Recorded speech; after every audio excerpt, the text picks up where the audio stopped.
Jika sebelumnya Sahara ramai dibicarakan publik karena diduga memfitnah sosok Yai Mim, seorang tokoh religius sekaligus akademisi, kali ini situasinya berubah drastis. Sahara disebut-sebut menghadapi ancaman hukuman 13 tahun penjara. Ini sama tetangga bermasalah.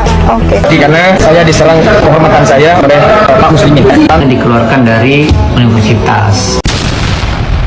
Katanya menurut kabar Mbak Sahara sekarang sedang mendapatkan gangguan psikis gitu ya.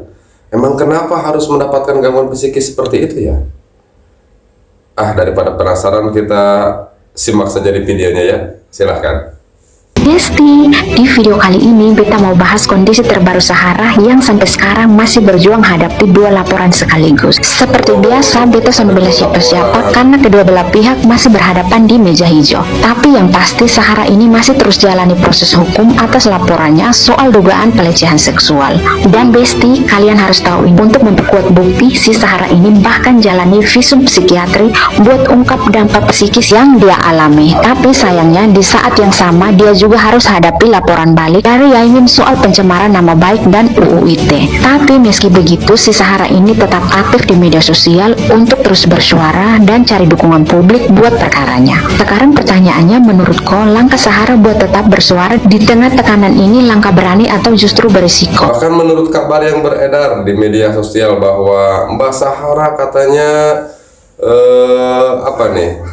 terancam 13 tahun penjara diduga sebarkan video pribadi Yai Imin dan istrinya ke publik. Benarkah itu? Coba kita simak videonya ya. Sahara terancam 13 tahun penjara diduga sebarkan video pribadi Yai Mim dan istrinya ke publik. Kasus yang menyeret nama Sahara, pemilik rental mobil asal Malang, makin panas dan menyeramkan.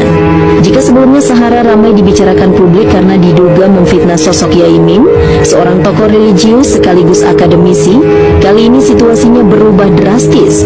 Sahara disebut-sebut menghadapi ancaman hukuman 13 tahun penjara akibat dugaan penyebaran video pribadi Yai Mim dan istrinya, Nyai Rosida, ke ruang publik. Coba kita akan bacakan komentarnya ya. Maaf nanya, Yai kok ada video pribadi? Ya ada, kan HP pribadi atau ya punya koleksi-koleksi pribadi mungkin seperti itu. Kok bisa disebarkan oleh si orang lain lah?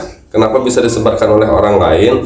Kan kata Bapak Yai Imin itu ketika itu menceritakan HP-nya itu sedang mau diperbaiki, kemudian dibawa. Nah, kemudian di saat HP-nya dibawa itulah video pribadi Yai Imin itu katanya diduga ada yang menyebarkan gitu. Namanya pribadi ya urusan suami istri ya Bang. Nah itu kan sudah dijawab, itu mah urusan pribadi ya, itu urusan Bapak Yai Imin.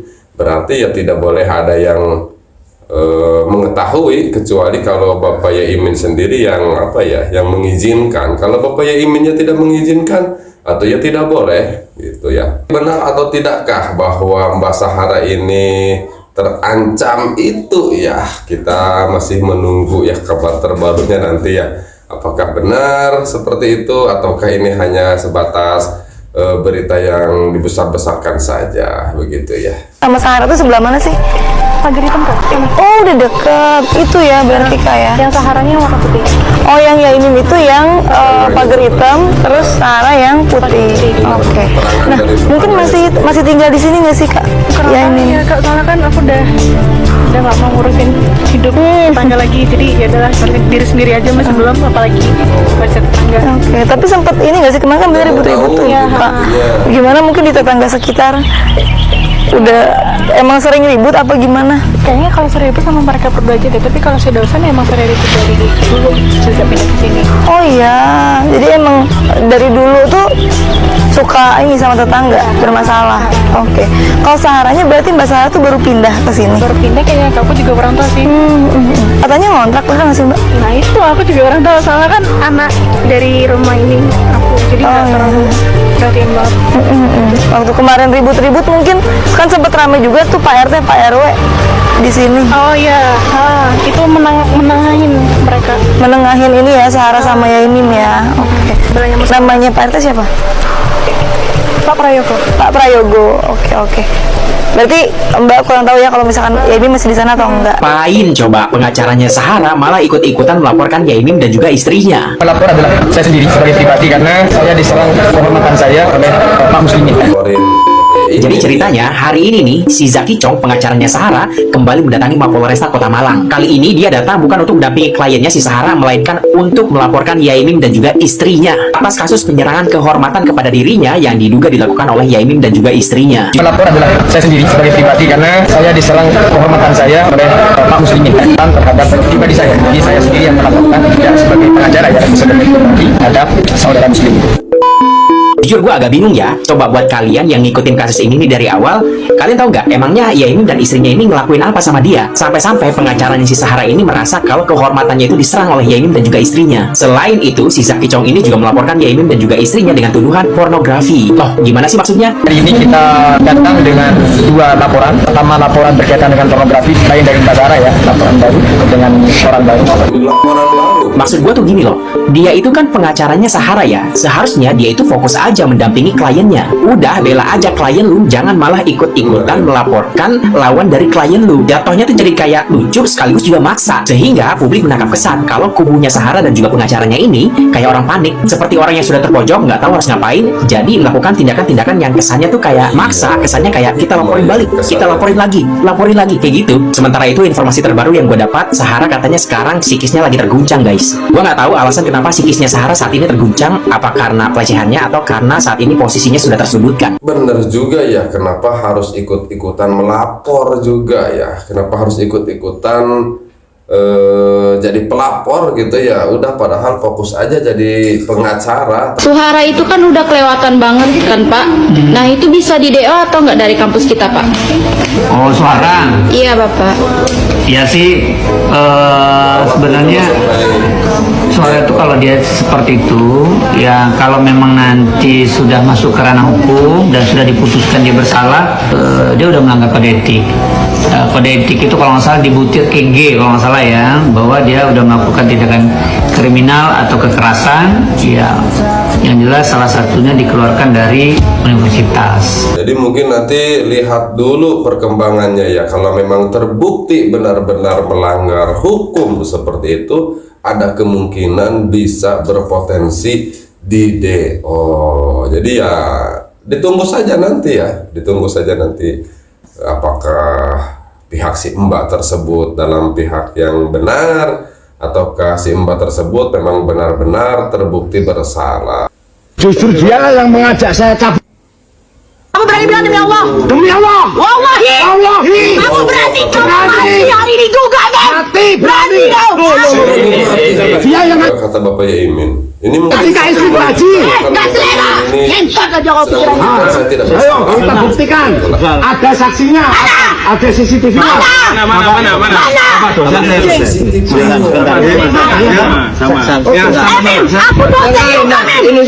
Aku dosen. Pak Yai sudah berani sumpah saat itu juga, dan sampai hari ini alhamdulillah beliau mah sehat. Jadi bagaimana pendapat pemirsa? Aduh, coba nih, bagaimana pendapat para netizen nih? Kan disuruh bersumpah, wallahi demi Allah mati hari ini juga, dan terbukti mungkin sampai sekarang Bapak Yaimim itu dalam keadaan sehat ya. Aduh, coba bagaimana nih menurut pendapat Anda semua? Ternyata rumah Bapak Yaimim juga konon katanya mau dijual kan ya, dan sudah ada yang menawar nih, sudah ada yang mau membeli rumah Bapak Yaimim. Bahkan ada salah satu warga dari luar negeri yang konon katanya dari Malaysia gitu ya, menawar harga rumah Bapak Yaimim seharga 50 miliar. Wah, ini bayangkan nih, sampai berani membeli atau berminat mau membeli rumah Bapak Yaimim seharga 50 miliar. M. Ya, Ibu Rumah Yaimim ada yang mau beli 50 M, lebih mahal dari Ustadz Solmed penawarannya. Ibu Maryam Al-Hasani. Ibu Maryam Al-Hasani. Oh, kalau benar nanti saya tanya Ustadz Solmed. Ya, silakan. gas ke Pak. Berapa Bu? 50 miliar. Ini loh 50 miliar dari beliau dari Malaysia. Bu, ini kalau benar uangnya transfer dulu. Kalau benar uangnya transfer dulu separuh aja Bu, 25 miliar saja. Transfer nanti tak sampaikan Ustaz Ronet. Pasti boleh. Kami sedang perlu uang Bu untuk biaya hukum. Kita tutup dulu ya perjumpaan kita di kesempatan ini. Nanti kita akan jumpa lagi di video-video kita berikutnya. Mudah-mudahan tayangan ini sekali lagi memberikan manfaat untuk semua sahabat mata netizen plus 62 dimanapun berada. Jangan lupa di like dan di subscribe agar tidak ketinggalan video-video terbaru dari kami. Saya ucapkan terima kasih dan wallahu huwal muwaffiq ila aqwamit thoriq. Wassalamualaikum warahmatullahi wabarakatuh. Sampurasun, sampai jumpa ya.